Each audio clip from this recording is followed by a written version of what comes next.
Today I want to talk about clippers and blades. There are so many options, it can be quite confusing. I'm going to try and break it down so you can have an easier time figuring out what's best for you.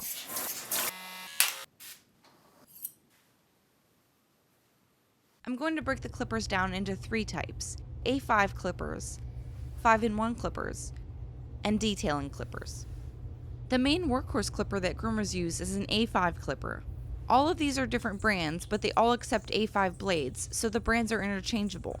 Groomers' favorite clipper brand is often different than their favorite blade brand. These clippers are much more powerful and can be used to clip through any coats, and you can get a lot of different lengths to go with it. This Oster clipper is one of the very first, if not the first, A5 clipper. You can still buy them, but I think we've come a long way, as these get pretty hot and have air that comes out the sides that blows at you. So they're really just a nice relic at this point. Next is the Andis AGC.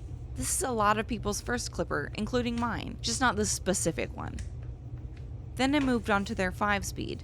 This one, as you can guess, has 5 speeds. It's a really nice lightweight clipper, but I did get tired of the cord.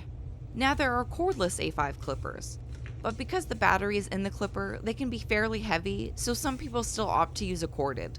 They all have a different weight distribution, so it's good to try them out in your hand, if possible, to see what will work best for you.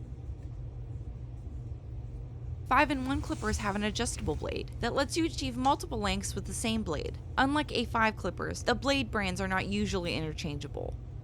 These are less powerful, but great for face, feet, and sanitary trims. And depending on the brand, they also have comb attachments. They can be used for full haircuts on thin or well-prepped coats, but these are not great for dealing with thick coats or heavy matting. I started with the Wahl Bravura, and as you can see, I use this one so much I wore out the button. I tried a couple of others, but I didn't really like them, so I got another Bravura. I wanted another good 5-in-1, so I had one at home and one at work. So I got the Artero Spektra, and I love this clipper. It's very comparable to the Bravura in finish. It just only adjusts to 4 lengths instead of 5. There are also detailing clippers, with blades that come in 1 length. These are usually a 40 or 50 blade. The Artero Divinty comes with 2 blades. I love this for around mozzarella's rosettes. A5 blades come in a variety of sizes and finishes. All of these lengths are what a 5-in-1 clipper achieves. There are a couple of benefits to using a 5-in-1 clipper as opposed to blades. One, it's faster to switch between lengths. Like I use a 10 blade on a sanitary and a 40 blade on paw pads and ear canals. I can easily switch lengths with one hand. Whereas if I use an A5 clipper, I would have to stop and use both hands to switch blades. 5-in-1 clippers also don't heat up as quickly as an A5 clipper does. But I don't like to use it on dirty coats, so if I need to do clipper work before a bath, I will reach for an A5 clipper and blade. You can get metal comb attachments for A5 clippers and some brands of 5-in-1 clippers. I prefer these to plastic ones that often come with clippers, as the metal slides through the coat easier. Comb attachments for an A5 clip onto the blade. Most people prefer to use a 30, some will use a 10 or a 15, but I prefer the finish of a 30. You cannot use a 40 blade with comb attachments on an A5 clipper, it will just eat through the teeth on your blade. The spacing isn't right, and so you will just ruin it, and at that point it's not safe to use anymore, so it should be thrown away. I have found that the attachments for the Bravura and Spektra are interchangeable, but the blades that you use are different. The Artero Spektra adjustable blade does not fit the comb attachments, so you actually have to buy their Katana 10 blade and then they slide right on. Comb attachments leave a more natural finish to the hair, but are best used on well-prepped coats.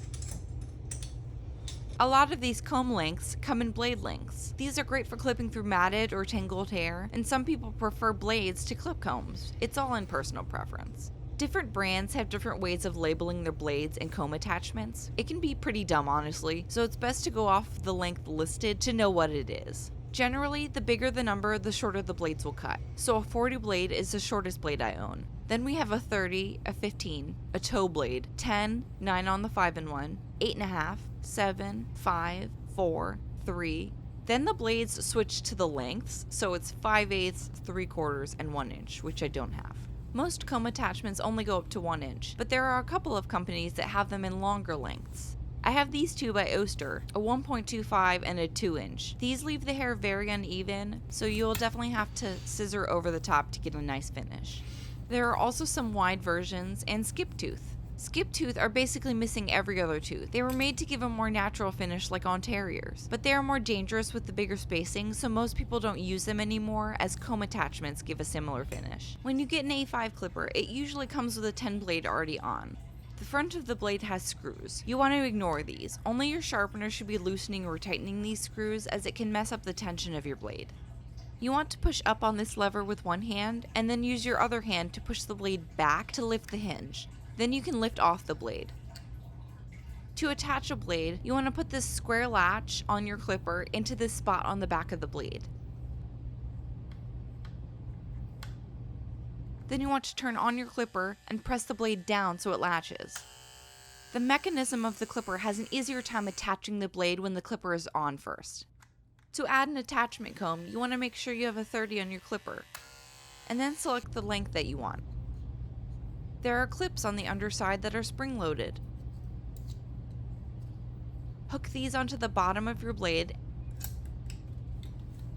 and then you want to push up on the comb until it goes past the end of your blade. You want to make sure your clipper is off when you add an attachment. You can break a tooth if it's not seated properly. So check that it's on correctly before you turn on your clipper.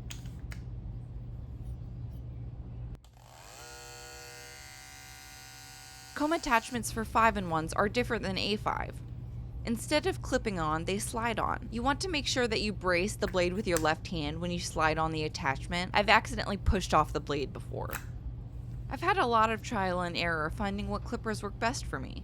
If you are able to go to a trade show or a storefront like Groomer's Mall in Virginia, you can try them, hold them, see what fits in your hand best, or see what might be too heavy for you. I've had some clippers that were an immediate no because of my small hands and wrist problems.